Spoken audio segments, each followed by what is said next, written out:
Bismillahirrahmanirrahim. Assalamualaikum warahmatullahi wabarakatuh. Alhamdulillahirabbil alamin. Wassalatu wassalamu ala nabiyyina Muhammadin wa ala alihi wa sahbihi ajmain. Asyhadu an la ilaha illallah wahdahu la syarikalah wa asyhadu anna Muhammadan abduhu wa rasuluh. Bapak Ibu sekalian, jamaah pengajian rutin yang dirahmati Allah Subhanahu wa taala, mari kita bersyukur kehadirat Allah Subhanahu wa taala. Pada malam hari ini kita bisa kembali duduk dalam majelis ilmu untuk kita belajar bersama-sama segala ilmu yang berkaitan dengan ibadah, yaitu fikih.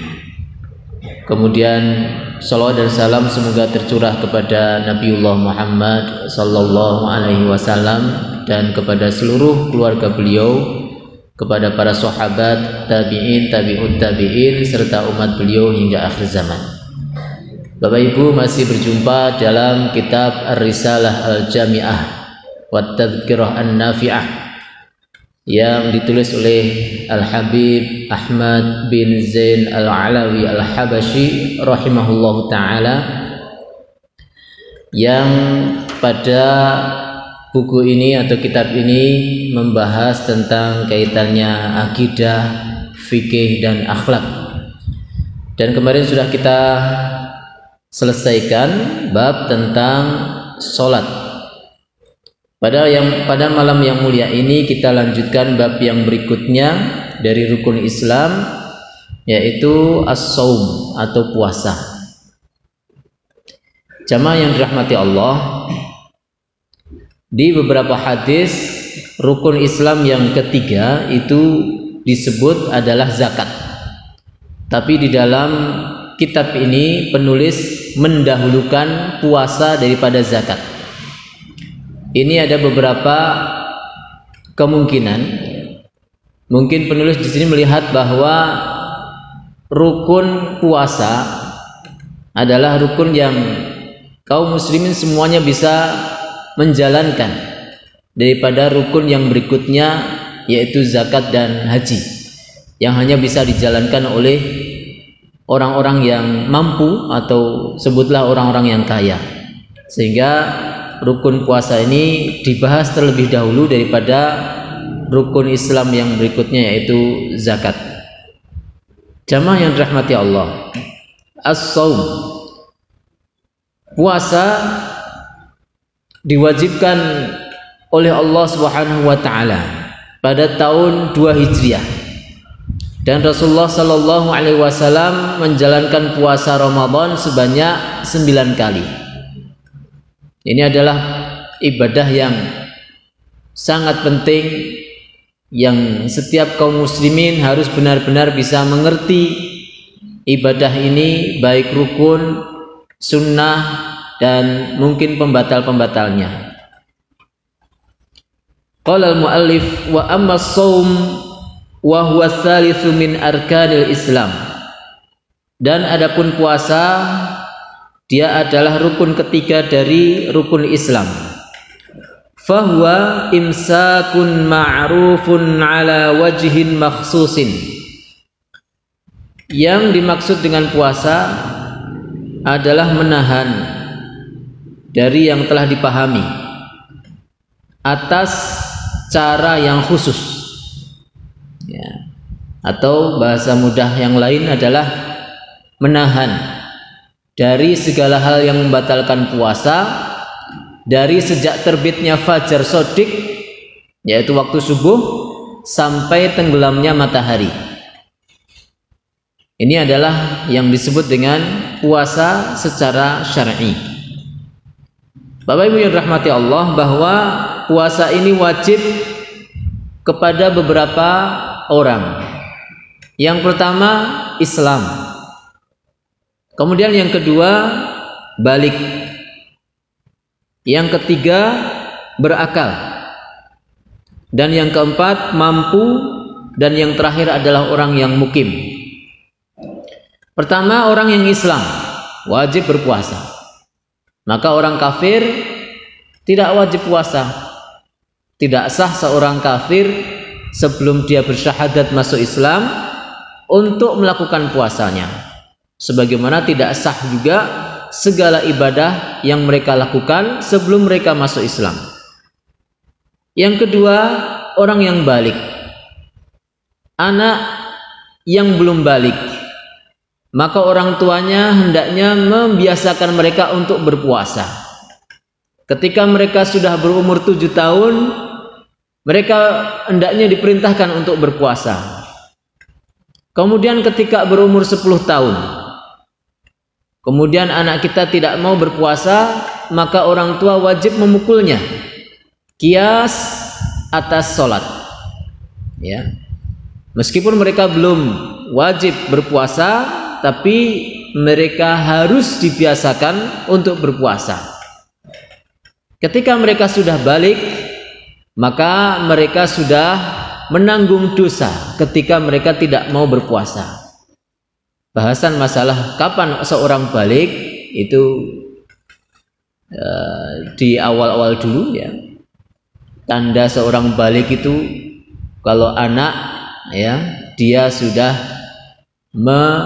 mimpi basah, ya, mimpi basah atau mengeluarkan air mani, atau anak yang sudah berumur 15 tahun, atau kalau seorang wanita maka dia sudah mengeluarkan darah haid, ya. Ini diantara tanda-tanda balik. Maka sebenarnya anak-anak kita kalau sebenarnya umurnya 11 tahun 12 tahun dan mereka belum pernah mimpi basah, maka mereka sebenarnya belum balik. Jadi sebenarnya belum wajib berpuasa dan juga sholat. Namun karena perintah Rasulullah Sallallahu Alaihi Wasallam untuk memerintahkan mereka dan bahkan memukul mereka ketika umur 10 tahun, maka kita wajib melakukan dalam rangka menjalankan perintah Rasulullah. Jadi di sini yang diwajibkan adalah orang tuanya. Kewajibannya apa? Memaksa anaknya meskipun belum balik untuk melaksanakan sholat dan berpuasa kalau mereka sudah umur 10 tahun. Kemudian yang ketiga adalah orang yang berakal. Artinya orang yang waras. Kalau ada orang yang gila atau dia kadang-kadang gila, kadang-kadang sadar, maka ketika gila, ketika dia tidak waras, tidak wajib berpuasa, ya. Maka kalau ada orang pengen tidak berpuasa, ya gila saja. Artinya kalau ada orang yang waras kok dia tidak berpuasa di bulan Ramadan, maka dia menanggung dosa. Kemudian mampu dalam hal ini adalah yang pertama sehat, dan yang kedua kalau seorang wanita dia tidak haid atau tidak nifas. Dalam mazhab Syafi'i, ya, memasukkan haid dan nifas ini sebagai orang yang tidak mampu untuk berpuasa dan sholat. Maka jemaah yang dirahmati Allah, ketika kita sedang sehat dan seorang wanita tidak haid dan nifas, maka dia wajib menjalankan puasa di bulan Ramadan. Kemudian yang terakhir adalah orang yang mukim, wajib berpuasa.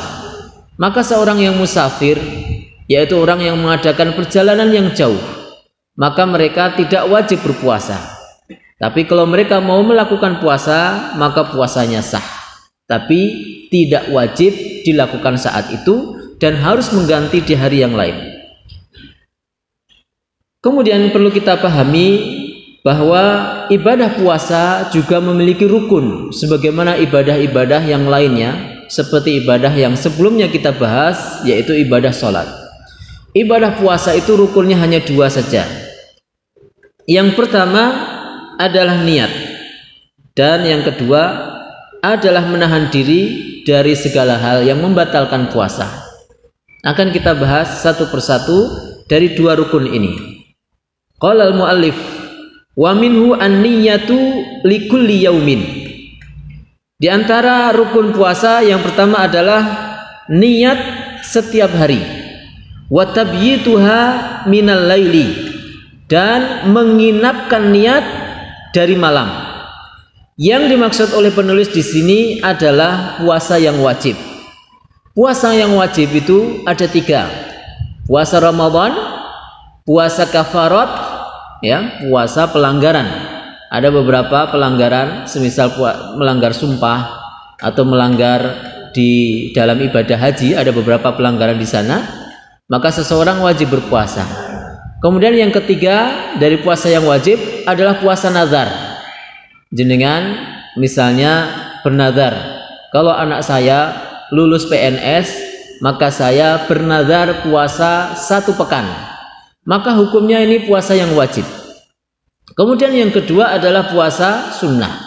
Yang dimaksud di dalam rukun di sini bahwa niat itu harus setiap hari dan diinapkan di malam hari adalah puasa yang wajib ini, yaitu puasa Ramadan, puasa nazar, dan puasa kafarat. Apa yang dimaksud dengan menginapkan niat dari malam hari?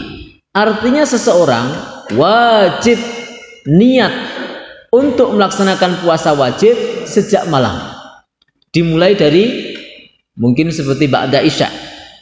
Dia harus meniatkan di dalam hatinya bahwa besok pagi dia mau melaksanakan puasa wajib, baik itu puasa Ramadan atau puasa kafarat atau puasa nazar. Waktu niat ini berjalan sampai sebelum subuh, subuh. Maka tidak sah seseorang berniat puasa yang wajib setelah subuh atau ketika azan subuh, khusus puasa yang wajib. Semisal ada orang pagi hari dia telat subuh, kemudian dia jam 6 bangun, kemudian dia mengatakan saya hari ini akan niat puasa yang wajib. Maka ini tidak sah, karena niat puasa yang wajib harus diinapkan di malam hari. Berbeda dengan puasa sunnah, sebagaimana yang dilakukan oleh Rasulullah Sallallahu Alaihi Wasallam. Kalau puasa sunnah tidak harus diinapkan, di malam hari. Pagi hari jenengan cari sarapan, ternyata istri jenengan tidak masak. Bu, masak apa? Nyun sewu Pak, ya, saya tidak masak hari ini, saya baru sakit misalnya. Maka jenengan kemudian bilang kalau gitu saya hari ini tak puasa sunnah saja. Maka ini boleh. Ada 2 pelajaran dalam hal ini. Pertama, kita menjalankan sunnah puasa. Yang kedua, kita romantis dengan istri, ya, tidak menyakiti hati istri. Kalau gitu saya tak puasa saja. Istri senang, kita pun mendapatkan pahala. Ini puasa sunnah. Dan puasa sunnah ini niatnya boleh setelah subuh, tapi batas maksimalnya dalam mazhab Syafi'i yaitu zawal, yaitu waktu zuhur. Jadi kalau jenengan sebelum zuhur nggak makan dari pagi sampai jam 9 misalnya nggak makan, kemudian jenengan langsung niat puasa sampai sore, boleh. Tapi kalau sampai setelah zuhur jenengan tidak makan, jam 1 kemudian jenengan bilang saya tak niat puasa aja sampai sore, nah ini tidak sah. Dalam bulan Ramadan bagaimana? Dalam bulan Ramadan juga demikian. Seseorang wajib niat puasa setiap hari. Dalam mazhab Syafi'i tidak cukup seseorang di awal Ramadan dia niat puasa untuk 1 bulan. Saya niat puasa Ramadan untuk 1 bulan penuh. Saya Bapak Ibu rahimakumullah kembali sampaikan bahwa kita sedang belajar mazhab Syafi'i, ya, untuk para pemula, orang-orang awam, supaya jenengan mantap dalam beragama, lebih baik memakai 1 mazhab daripada campur aduk mazhab. Nanti kalau jenengan sudah menjadi seorang mujtahid, ulama yang tinggi, ya, jenengan bolehlah, ya, mulai banding-bandingan. Tapi untuk supaya jenengan mudah dalam beragama dan jelas jalurnya sampai sanadnya Imam Syafi'i rahimahullah taala sampai Rasulullah sallallahu alaihi wasallam, lebih baik pakai 1 mazhab, ya. Jadi dalam hal ini pakailah mazhab ini ketika mau puasa Ramadan, setiap malam jenengan wajib niat puasa untuk esok harinya. Jamaah yang dirahmati Allah. Kemudian rukun yang kedua, wal insaku anil mufattirati. Ya. Karena ada beberapa orang itu kadang suka bermudah-mudah dalam beragama, sehingga getulnya nanti di akhirat dia hanya memilih hal-hal yang mudah-mudah saja. Ngapa Ustaz Rahmatawi gawe susah? Ya, kadangkala padahal sebenarnya tidak susah. Nggak mau sedikit serius saja. Ya, apa susahnya niat setiap malam? Nggak ada susah. Nggak mengeluarkan duit, nggak mengeluarkan waktu yang banyak, tapi kita mantap dalam beragama, mantap dalam beribadah. Kemudian Bapak Ibu yang rahmati Allah, rukun yang kedua, wal imsaku anil mufattirat, yaitu menahan diri dari segala yang membatalkan puasa. Apa saja? Minat ta'ami wasyarabi, yaitu menahan diri dari makan dan minum. Orang puasa mereka tidak boleh makan dan minum dengan sengaja. Tapi kalau tidak sengaja, ya, maka tidak membatalkan puasanya. Ya, tapi ketika dia ingat, dia langsung menghentikan, ya, makan dan minum yang dia mungkin tadi lupa. Ya. Wal jima'. Kemudian yang ketiga yang membatalkan puasa adalah hubungan badan. Kalau dalam masalah hubungan badan ini, ya, berlaku kepada dua orangnya, ya, baik yang laki-laki ataupun perempuan. Kemudian wal istimna, yaitu mohon maaf, onani, ya, al istimna'i bimubasyaratin, yaitu mengeluarkan air mani dengan sengaja. Seperti seseorang yang dia dengan sadar kemudian mengeluarkan air mani ketika berpuasa, maka dia batallah puasanya. Tapi kalau keluar air maninya tidak sengaja atau tidak ada unsur kesengajaan, seperti ketika tidur kemudian mimpi basah, bangun tidur ternyata kita dapati kita telah keluar air mani, maka ini tidak membatalkan puasa. Wal istiqaati bil ikhtiyar.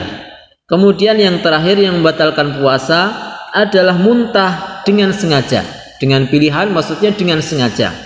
Kalau tidak sengaja, semisal jenengan ketika berpuasa mencium bau yang sangat menyengat, kemudian jenengan muntah tanpa jenengan sengaja, maka tidak batal puasa jenengan.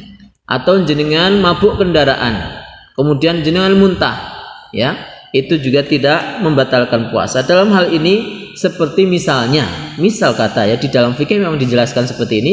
Misalnya ada orang yang menusuk-nusuk atau memasukkan jarinya ke mulut kemudian dengan niatan supaya muntah, nah inilah yang membatalkan puasa. Jamaah yang dirahmati Allah, wa min tamamis shaum, dan di antara kesempurnaan puasa, ya, yang menjadikan puasa sempurna dalam arti pahalanya sempurna, kaful jawarihi amma yakrahuhullahu ta'ala, yaitu menahan anggota tubuh dari apa yang dibenci oleh Allah Ta'ala, minal a'dha'is sab'atil ati dzikruha, dari 7 anggota tubuh yang nanti akan disebutkan. Di akhir kitab ini akan dijelaskan 7 anggota tubuh yang biasa dipakai untuk melakukan ketaatan dan kemaksiatan oleh seorang manusia. Maka sewajibnya orang yang berpuasa menahan diri dari 7 anggota tubuhnya ini dalam hal melakukan kemaksiatan. Apa saja 7 anggota tubuh ini? Yang pertama perut, yang kedua mata, yang ketiga mulut, yang keempat telinga, yang kelima tangan, yang keenam kaki, dan yang ketujuh adalah kemaluan.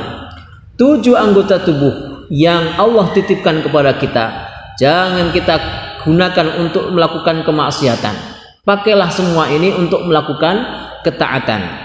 Dan jika 7 anggota tubuh ini kita gunakan untuk kemaksiatan ketika berpuasa, maka puasa kita tidak berpahala. Semisal mulut kita gunakan untuk ghibah, untuk namimah, untuk berkata kotor, atau telinga kita gunakan untuk mendengarkan hal-hal yang diharamkan oleh Allah, maka puasa kita tidak berpahala. Wa fil hadisi, dan dalam sebuah hadis, khamsun yufattirna shaim, ada 5 hal yang akan membatalkan pahala orang yang berpuasa. Al-kadzibu, dusta, wal ghibatu, ghibah, yaitu membicarakan keburukan orang lain sekecil apapun, ya, membicarakan keburukan orang lain sekecil apapun. Wan namimatu, adu domba, yaitu menjadikan 2 orang yang saling mencintai menjadi saling benci, yang hubungannya baik-baik saja menjadi tidak baik-baik saja, itu namimah. Wal yaminul kadzibah, dan sumpah palsu, yaitu seseorang berkata, demi Allah saya melakukan ini, saya tidak melakukan ini, padahal dia dusta, ya. Wan nadharu bisyahwati, dan melihat dengan syahwat, melihat kepada lawan jenis yang diharamkan, yang tidak halal baginya. Maka 5 hal ini akan membatalkan pahala puasa seseorang. Namun para ulama mengatakan hadis ini hadis palsu, tapi secara makna benar, ya, secara makna benar. Karena kalau ada hadis-hadis yang dia tentang fadhailul a'mal menguatkan hadis sahih, maka dipakai oleh para ulama. Tapi harus disampaikan, ini hadis dhaif, ini hadis maudhu', sampaikan. Nah, jadi ini beberapa contoh dari hal-hal yang membuat batalnya pahala puasa, tapi tidak batal puasanya, tetap sah. Kalau rukun puasa dipenuhi, yaitu niat dan menahan diri dari segala yang membatalkan tadi yang sudah kita sebutkan, kemudian seseorang itu melakukan hal-hal ini, maka puasanya sah. Tapi puasanya sah itu dalam arti dia tidak perlu mengqadha. Nah, ada hukum syar'i di dalam mazhab Syafi'i itu ada 7. Di antaranya adalah sahih. Sahih itu adalah suatu ibadah itu dianggap sah dan tidak perlu mengqadha. Yaitu ketika apa? Di antaranya ketika rukun dan syaratnya terpenuhi. Jadi kalau puasa rukun dan syaratnya terpenuhi, maka sah, tidak perlu mengqadha di hari yang lain. Tapi kalau dia melanggar, yaitu menggunakan 7 anggota tubuhnya ini pada hal-hal yang dibenci oleh Allah, maka tidak ada pahala dari puasanya. Dia hanya kehausan saja dan dia tidak panen pahala di akhirat. Rugi ya tentunya, ya. Wa min tamamis shaum, dan di antara kesempurnaan pahala puasa, taharril iftari ala halalin, yaitu hendaknya seorang berusaha mencari buka puasa dari yang halal, ya, supaya pahala kita benar-benar sempurna. Maka ketika kita berbuka puasa, kita harus benar-benar memilih apakah benar yang saya makan untuk buka puasa ini dari makanan yang halal atau yang haram. Jangan kayak anak kecil zaman kita dulu, ya toh, mau ke masjid ono pelem di balang, itu nggo buka puasa, untuk buka puasa. Ada pisang tetangga diambil, ya. Pokoknya segala sesuatu yang bukan milik kita, meskipun kita suka, meskipun kita berkesempatan untuk mengambil, jangan diambil. Hal-hal yang haram, yang syubhat, tinggalkan. Ya, bukan hanya ketika berpuasa, ya, bahkan di luar puasa pun kita harus berhati-hati dalam hal ini, karena makanan yang masuk ke tubuh kita susah akan kita keluarkan. Kalau barang kita misalnya ngambil bolpen orang lain tanpa izin, kita bertobat, tinggal kita kembalikan.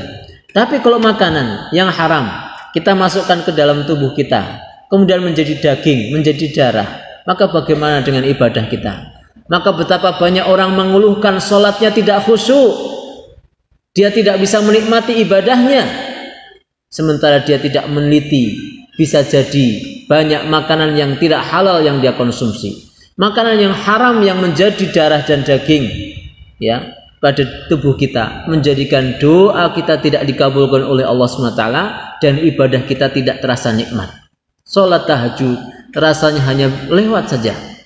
Sholat apapun, padahal kita sudah belasan bahkan puluhan tahun, sholat apapun rasanya hanya gerakan saja. hanya bacaan seperti hafalan saja. Bisa jadi karena ada hal-hal yang haram yang masuk ke dalam tubuh kita. Cara bertobatnya banyak bersedekah. Wa adamul istiktsari minal akli. Dan yang kedua, yang menjadikan sempurnanya puasa adalah tidak terlalu banyak makan.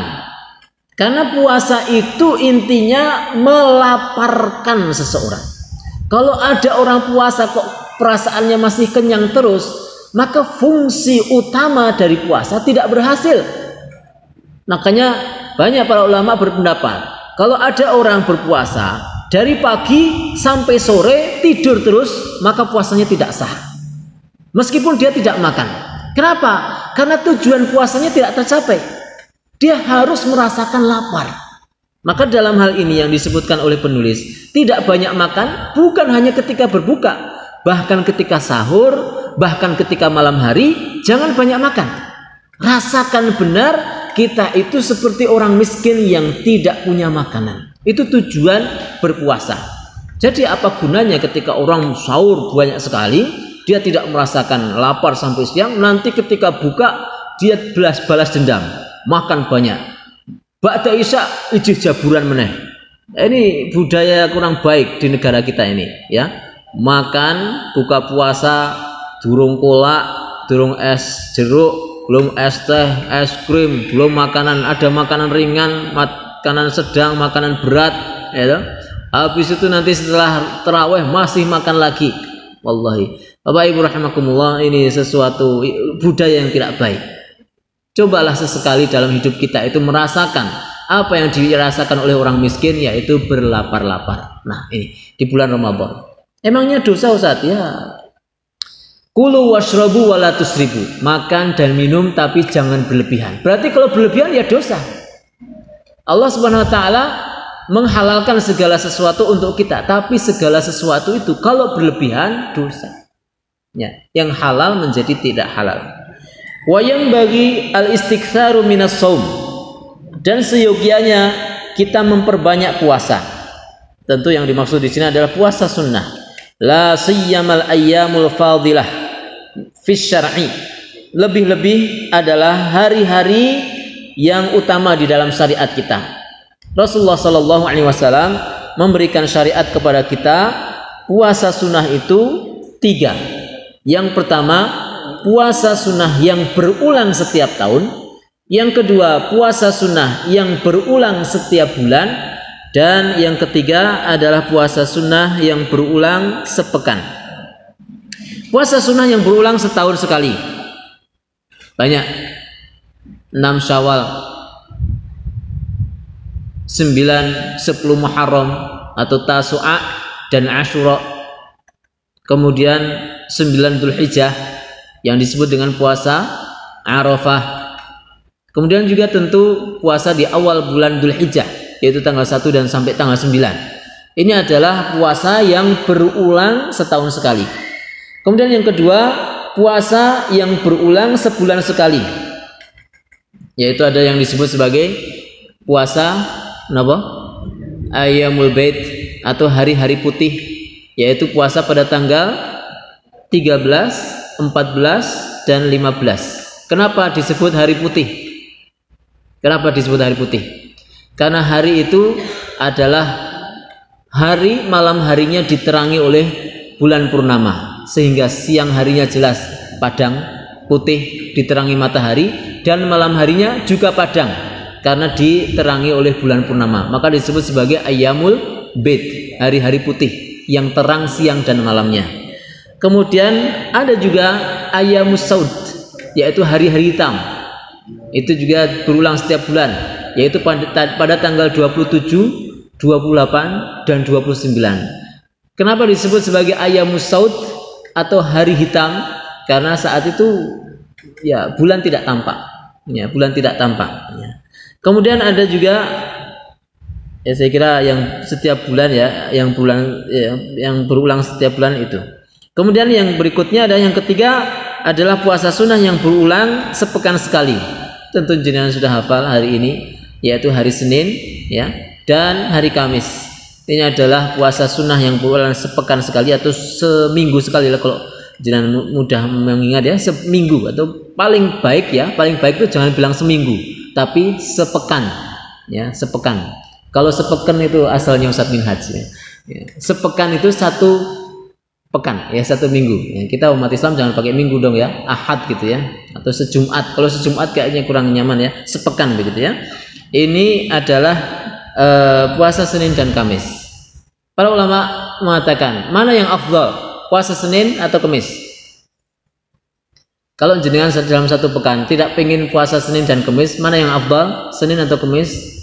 Senin, karena hari Senin adalah hari dilahirkannya Rasulullah Sallallahu Alaihi Wasallam dan hari dibangkitkannya beliau menjadi nabi.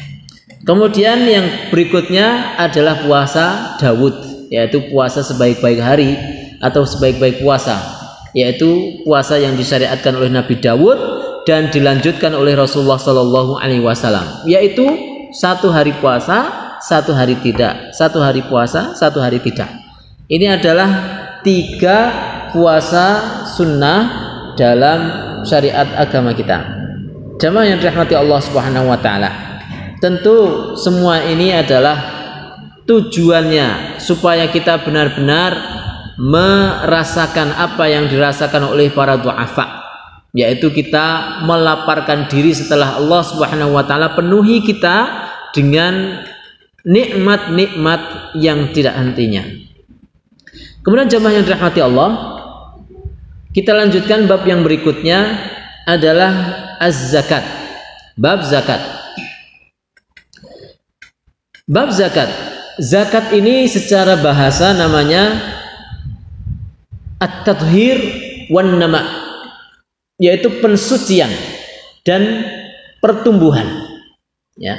Jadi zakat itu fungsinya mensucikan atau membersihkan harta dan bisa menambah harta.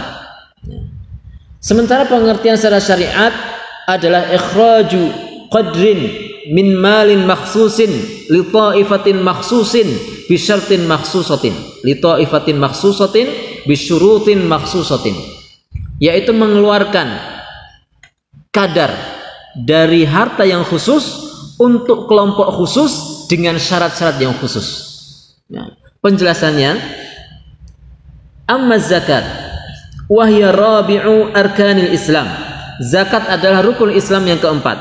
Fatajibu 'alal muslim, wajib atas seorang muslim, ma'rifatu anwa'il amwalil wajibati fiha, mengerti macam-macam harta yang wajib dizakati.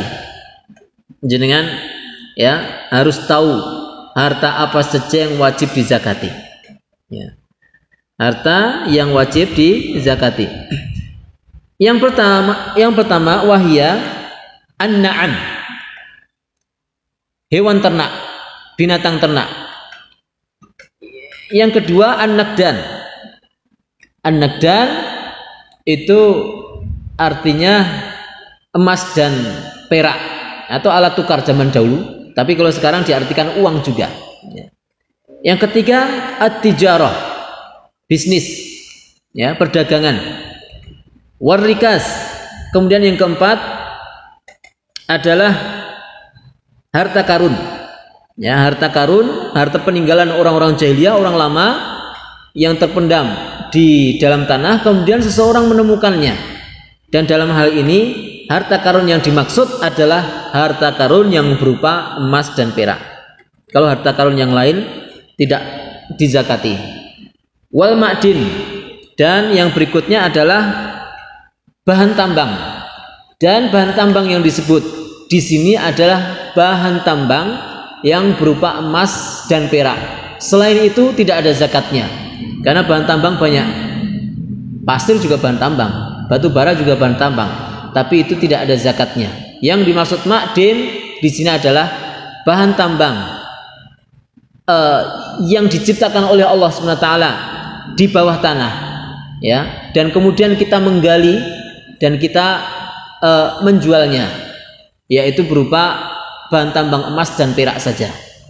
Ya. Di depan tadi juga kita sebut an-na'am, hewan ternak. Ini juga dari 3 hewan ternak saja, yaitu unta, sapi, dan kambing. Selain itu tidak ada zakatnya. Ternak kroto, ya, ternak uret, ya, itu tidak ada zakatnya. Ternak jangkrik, sekarang macam-macam zakat, macam-macam hewan ternak ya.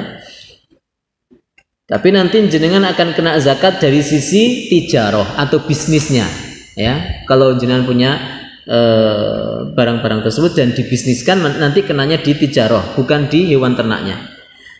Wal mu'asyarat, dan pertanian, hasil bumi.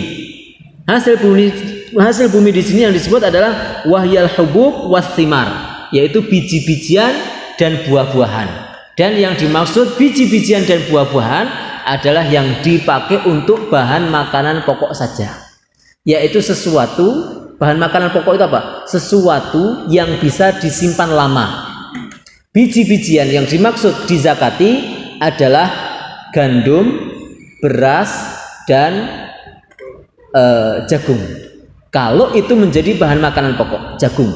Tapi di Indonesia jagung saya kira bukan bahan makanan pokok. Ya, beras kalau di sini. Ya. Kemudian yang kedua, buah-buahan. Yang dimaksud buah-buahan dalam fikih, dalam masalah zakat, itu adalah buah-buahan yang dipakai untuk bahan makanan pokok, di mana buah-buahan tersebut bisa disimpan dalam waktu lama. Dan itu hanya pada 2 buah saja, yaitu buah kurma dan buah anggur. Buah anggur itu menjadi kismis, tahu kismis? Anggur kering. Nah, itu ada zakatnya. Tapi tentu ada syarat-syaratnya.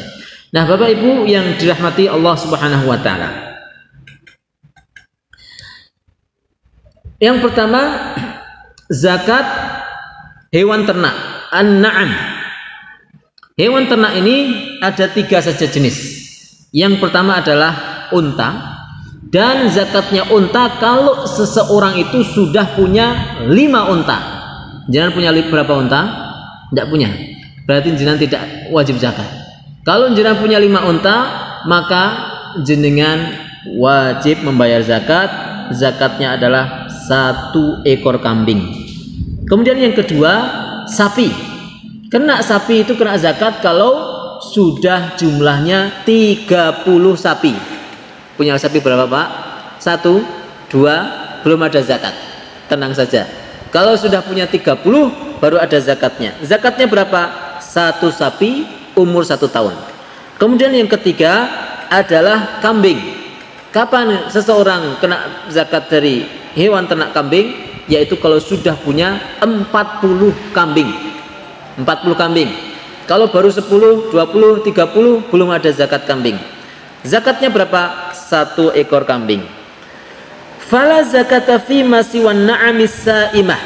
Tidak ada zakat selain pada hewan ternak yang digembalakan secara liar. Digembalakan secara liar. Kalau jenengan punya hewan ternak jumlahnya berapapun dan jenengan makanannya beli, maka tidak ada zakat. Ya, kambing, jenengan ternak kambing 100, tapi jenengan beli makanannya, beli katul, beli polar, beli kulit deli, maka ini tidak ada zakatnya. Nanti kena zakat kalau jenengan bisniskan, tapi itu zakatnya melalui zakat bisnis, bukan zakat peternakan. Bapak Ibu rahimakumullah, maksudnya adalah hewan yang makanannya tidak beli, diumbar terus nanti balik ke kandang, atau jenengan ngarit tapi rumputnya jenengan tidak beli. Nah, ini juga ada zakatnya. Demikian mungkin kita lebih jelasnya pada kesempatan yang akan datang masalah zakat ini, karena ini memang harus ditulis, karena memang hitung-hitungan angka ya. Bapak Ibu, demikian, semoga ada manfaatnya. Wa akhiru da'wana sallallahu ala nabiyyina Muhammadin wa ala alihi wa sahbihi ajmain. Assalamualaikum warahmatullahi wabarakatuh.